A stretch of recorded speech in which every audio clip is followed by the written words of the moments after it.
Welcome दोस्तों, आज 19 जनवरी 2023 गुरुवार का दिन। आज के मुख्य समाचार, बड़ी खबरें, देश और दुनिया का ताजा अपडेट लेकर हाजिर हो चुके हैं। सभी खबरें बहुत ही ज्यादा महत्वपूर्ण और अलर्ट करने वाली और काम की खबरें हैं। देश के अलग अलग राज्यों की ओर से, सरकारों की ओर से महत्वपूर्ण अपडेट आ चुका है। नए नियम, बड़ी घोषणा और बड़ा ऐलान की जानकारियां लेंगे। बहुत ही महत्वपूर्ण और काम का अपडेट वीडियो आपको पूरा ध्यान से लास्ट तक जरूर देखते रहना चाहिए। खबरों की शुरुआत करते हैं हर बार की तरह। इस बार भी आप लोगों के एक प्यार भरे से लाइक और शेयर के बटन के साथ हमारी टीम की मेहनत और मोटिवेशन के लिए प्लीज इस वीडियो को आप लाइक और शेयर जरूर कर दीजिएगा। तो आइए दोस्तों, बिना टाइम विलंब के शुरुआत करते हैं आज की पहली बड़ी खबर। बेहद ही चौंकाने वाली खबर है। अब खबर है तो आपको बताना भी जरूरी है। भारत में आने वाली एक कैंसर जैसी बीमारियों की सुनामी, एक डराने वाली रिपोर्ट सामने आ रही है। भारत को लेकर अमेरिकी ऑन्कोलॉजिस्ट डॉक्टर जेम अब्राहम ने जो दावा किया है, शायद वह सभी को चिंता में डालने के लिए काफी है। डॉक्टर अब्राहम का दावा है कि जल्द ही भारत में कैंसर जैसी गंभीर बीमारियों की बाढ़ आने वाली है। विकसित होने के लिए तेज रफ्तार पकड़ रहे भारत को लेकर ऐसा दावा किया गया है।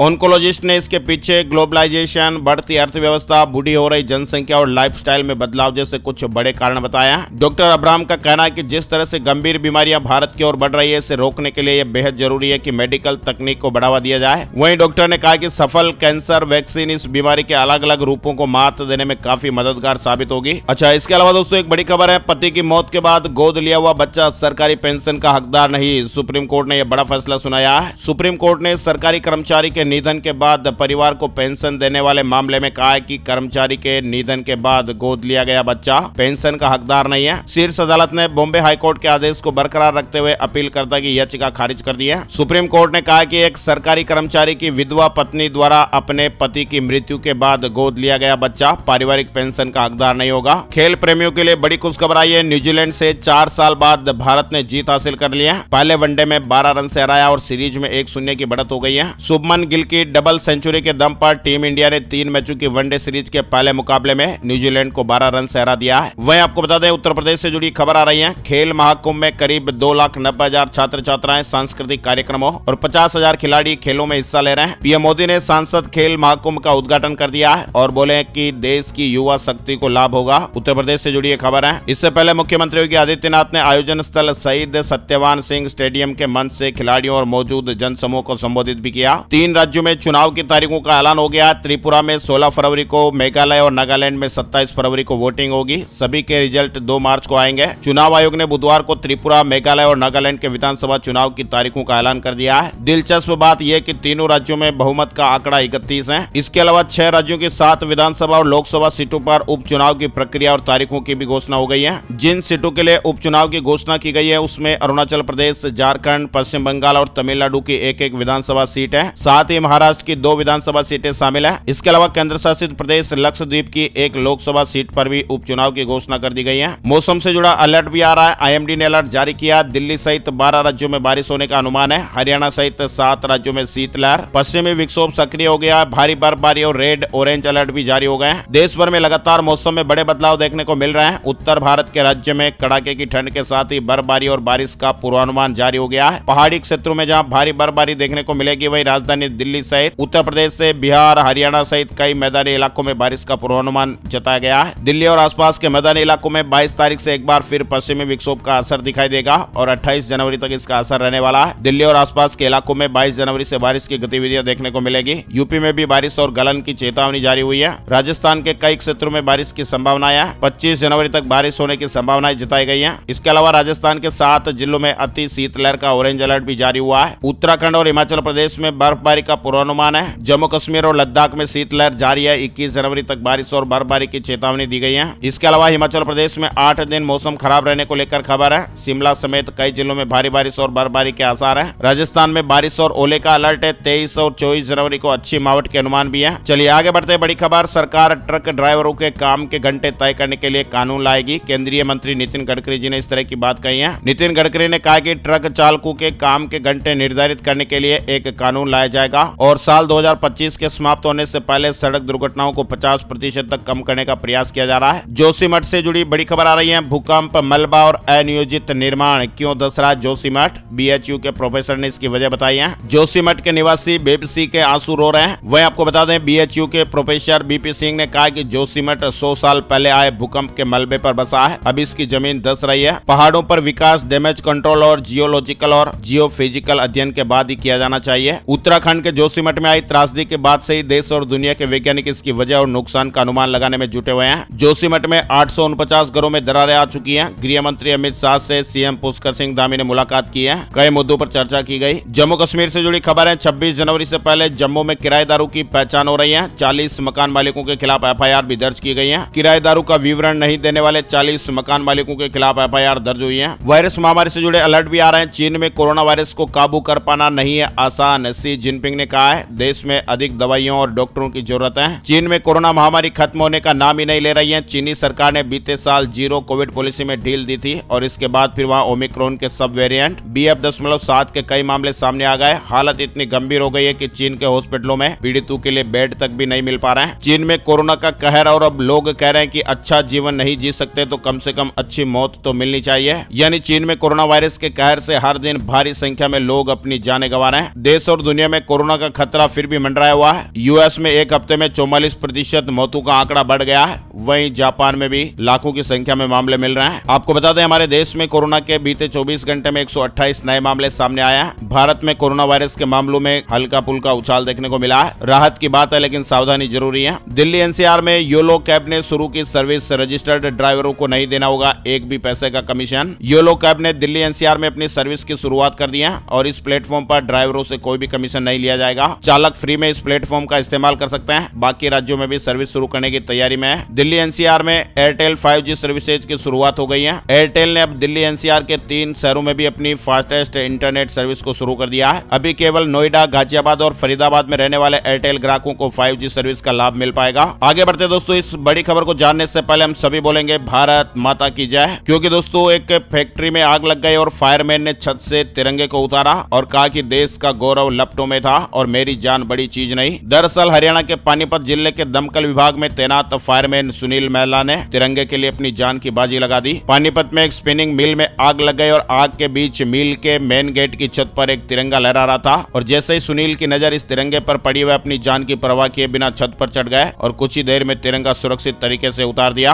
उन्होंने कहा कि ज्वाइनिंग के वक्त ही देश से रक्षा की शपथ ली थी। आग की लपटों में देश का गौरव था और हर हाल में इसे बचाना था। वहीं उन्होंने कहा कि सम्मान पूर्वक तिरंगा बचाकर अंदरूनी खुशी मिल रही है। तो ये दोस्तों देशभक्ति का एक जज्बा और तिरंगे के प्रति अपना कर्तव्य। तिरंगा हम सबकी शान है, मेरी जान तिरंगा है। और फिर एक बार यहाँ पर एक लाइक तो जरूर बनता है। चलिए आगे बढ़ते दोस्तों, बड़ी खबर आंध्र प्रदेश हाईकोर्ट के सड़कों पर जनसभाओं में रोक वाले आदेश के खिलाफ याचिका पर सुप्रीम कोर्ट सुनवाई करेगा। सुप्रीम कोर्ट ने बुधवार को कहा कि वह आंध्र प्रदेश सरकार की उस याचिका पर 19 जनवरी को सुनवाई करेगा जहां आंध्र प्रदेश में सड़कों पर जनसभाओं में रोक वाला आदेश जारी हुआ था। वहीं पीएम मोदी शुक्रवार को 71,000 युवाओं को नियुक्ति पत्र देंगे। दिसंबर 2023 तक 10 लाख सरकारी नौकरियां देने का लक्ष्य है। बजट से पहले बैंक प्रमुखों के साथ वित्त मंत्रालय की बैठक, प्रमुख सरकारी योजनाओं की समीक्षा होगी। पीएम नरेंद्र मोदी का आज मुंबई दौरा। घर से निकलने से पहले ट्रैफिक व्यवस्था का हाल भी आपको जरूर ध्यान में रहना चाहिए। प्रधानमंत्री नरेंद्र मोदी का आज मुंबई दौरा है। इसकी जानकारी उन्होंने खुद मराठी में ट्वीट करके दी है। गणतंत्र दिवस परेड के लिए VIP सीटों में कटौती, जनता के नाम होगी 32,000 सीटें। हर साल की तरह लोकतंत्र का त्योहार यानी गणतंत्र दिवस 26 जनवरी को मनाया जाएगा और इसके लिए तैयारियां पूरे देश में जोरों शोरों पर चल रही हैं। रक्षा सचिव गिरधर अरमाने ने बुधवार को एक संवाददाता सम्मेलन में बताया कि इस बार गणतंत्र दिवस समारोह में लोगों की भागीदारी को बढ़ाने के लिए टिकटों की बिक्री ऑनलाइन की जा रही है और बैठने की कुल क्षमता 45,000 में से घटकर 32,000 सीटों तक सीमित की जा रही है। उज्ज्वला योजना के सिलेंडर के साथ मिलने वाले 200 रुपयों के कैशबैक की स्कीम को चुनौती, दिल्ली हाईकोर्ट में याचिका दायर की गई है। राजस्थान से जुड़ी बड़ी खबर है। कोचिंग संस्थाओं के लिए गाइडलाइन जारी की गई है। रिजल्ट पब्लिश नहीं कर सकेंगे संस्थान। राजस्थान सरकार ने कोचिंग इंस्टीट्यूट्स को लेकर नई गाइडलाइन जारी की है। कोचिंग संस्थाओं में पढ़ने वाले स्टूडेंट के लिए एक ऑनलाइन पोर्टल बनाया जाएगा जिसकी निगरानी CMO स्तर पर की जाएगी। सरकार के अधिकारी लगातार कोचिंग संस्थाओं की निगरानी करेंगे और जो संस्थान गाइडलाइन का पालन नहीं करेंगे उनके खिलाफ सख्त कार्रवाई होगी। कोचिंग संस्थान और अभिभावकों के पास स्टूडेंट के आवास का पता और मोबाइल नंबर होना जरूरी होगा। एक बार कोचिंग में एडमिशन लेने के बाद अगर कोई विद्यार्थी वहां से निकलना चाहता है तो उसे शेष अवधि की जमा फीस 10 दिन में लौटानी होगी और यदि वह कोचिंग के हॉस्टल में रह रहा तो मेस फीस भी लौटानी होगी। कोचिंग संस्थान अब स्टूडेंट के टेस्ट का रिजल्ट भी पब्लिश नहीं कर पाएंगे क्योंकि टेस्ट में कम नंबर आने पर स्टूडेंट तनाव में आ जाते हैं। यूक्रेन देश से जुड़ी बड़ी खबर आ रही है। यूक्रेन में हेलीकॉप्टर क्रैश हो गया और वहां पर देश के गृह मंत्री और 2 बच्चों समेत 16 की मौत होने की खबर है। बताया जा रहा है कि इस घटना में यूक्रेन के गृह मंत्री डेनिस मोनास्टिर्स्की की भी मौत हो गई है। दिल्ली सरकार से तल्खी के बीच LG को नई शक्तियां मिली हैं। गृह मंत्रालय ने एक अधिसूचना जारी कर दी। दुनिया की सबसे उम्रदराज महिला का निधन हो गया। 118 साल की फ्रांस की सिस्टर आंद्रे, जिनका अभी निधन हुआ है। उन्होंने जीवन में 18 प्रेसिडेंट और 10 पोप देखे हैं। Guinness book of world record के मुताबिक फ्रांस की नन सिस्टर आंद्रे दुनिया की सबसे ज्यादा उम्र वाली महिला थी और उनका जन्म 11 फरवरी 1904 को हुआ था। 25 दिनों के बाद ही वो 119 साल की हो जाती। राजस्थान पेपर लीक से जुड़ी बड़ी खबर आ रही है। पेपर लीक मामले के 41 आरोपी जेल से बाहर आ गए हैं। पहले 8 और फिर 33 की जमानत हो गई है। कोर्ट से जमानत पर रिहा कर दिया गया है। उम्रदराज लोग फिर हो जाएंगे युवा यानी जवान। हार्वर्ड के वैज्ञानिकों को उम्र पलटने में एक बड़ी कामयाबी मिली है। हार्वर्ड यूनिवर्सिटी के एक्सपर्ट की एक रिसर्च रिपोर्ट है जिसमें बताया जा रहा है कि कुछ समय बाद 50 साल का इंसान भी 30 साल के युवा जैसा दिखाई देने लगेगा। वहीं अरबपति हीरा कारोबारी की 9 साल की बेटी ने दीक्षा ली है। 5 भाषाओं की जानकार है। सूरत के हीरा कारोबारी की 9 साल की बेटी देवांशी सांघवी ने बुधवार को 35,000 लोगों की मौजूदगी में दीक्षा ग्रहण की। वह दोस्तों बारात में बैंड बाजे की धुन पर डांस कर रहा था दूल्हे का दोस्त और अचानक खींच ले गई मौत। इस तरह के मामले पहले भी आए हैं, लेकिन अभी हाल ही में एक खबर आ रही है। रीवा में एक बारात में उस वक्त लगाए जाएंगे और इस बटन को दबाते ही सुरक्षा मांगने वाली महिला को तुरंत मदद मिलेगी। मध्य प्रदेश के भोपाल से जुड़ी खबर आ रही है। अब छोटे करदाताओं पर नगर निगम का शिकंजा। 2000 बकाया होने पर दुकानों का आवंटन निरस्त किया जा रहा है। वहीं छत्तीसगढ़ रायपुर से जुड़ी खबर है। अब ऑनलाइन मिलेगी स्वयं सहायता समूह के 60 से ज्यादा देसी उत्पाद। आम आदमी घर बैठे ही मंगवा सकेंगे। यानी अब स्वयं सहायता समूह द्वारा तैयार किए गए उत्पाद ऑनलाइन मार्केट में भी मिलेंगे। छत्तीसगढ़ रायपुर से जुड़ी यह खबर है। मध्य प्रदेश ग्वालियर से जुड़ी बड़ी खबर आ रही है। शहर की 60 कॉलोनियों को वैध किया जाएगा। शहर की 429 अवैध कॉलोनियों में से 110 अवैध कॉलोनियों को वैध करने के बाद अब 60 नई अवैध कॉलोनियों को भी वैध करने की प्रक्रिया पूरी कर ली गई है। लाखों पेंशनर्स के लिए ताजा अपडेट आया। 26 जनवरी से एक नई सुविधा की शुरुआत होने जा रही है। इस समय सामाजिक सुरक्षा के पेंशनधारियों को ई मित्र केंद्र पर बायोमेट्रिक आधारित सत्यापन किया जाता है। लेकिन अब राजस्थान के पेंशनर्स के लिए गुड न्यूज है। अब पेंशनों का फेस स्कैनिंग से सत्यापन हो सकेगा और 26 जनवरी से ही राज्य में फेस ऑथेंटिकेशन सिस्टम की शुरुआत हो जाएगी। घर बैठे ही अपने मोबाइल फोन से ही सत्यापित कर पाएंगे। मध्य प्रदेश में अब जल्दी और आसानी से मिलेगा नया बिजली कनेक्शन। उपभोक्ताओं को लाभ मिलेगा।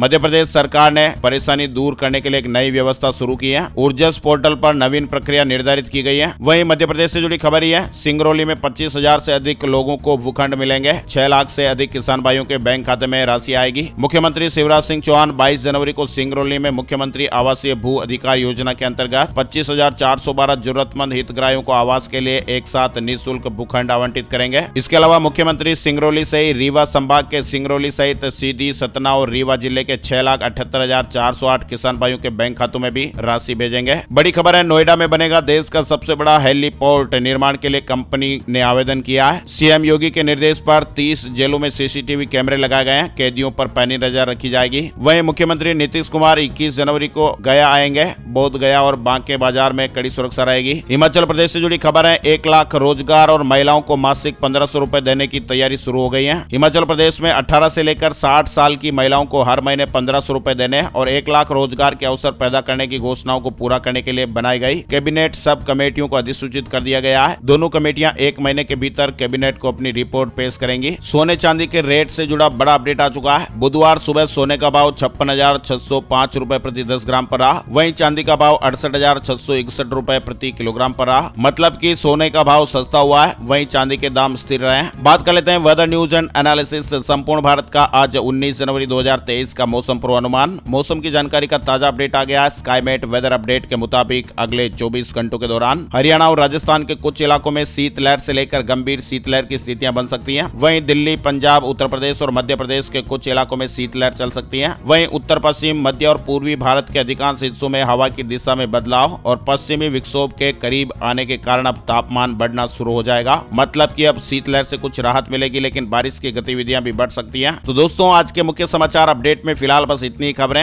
ऐसी ही ताजा खबरें और काम की जानकारियों के अपडेट वीडियो हर रोज देखते रहने के लिए लाल वाला सब्सक्राइब का बटन जरूर दबा लीजिए। और हाँ दोस्तों, अगर आपको हमारा यह प्रयास अच्छा लगता है तो प्लीज इस वीडियो को आप फेसबुक और व्हाट्सएप पर भी ज्यादा से ज्यादा शेयर कर दीजिए और लाइक भी कर दीजिए। Thank you, take care, good bye, जय हिंद, जय भारत, वंदे मातरम।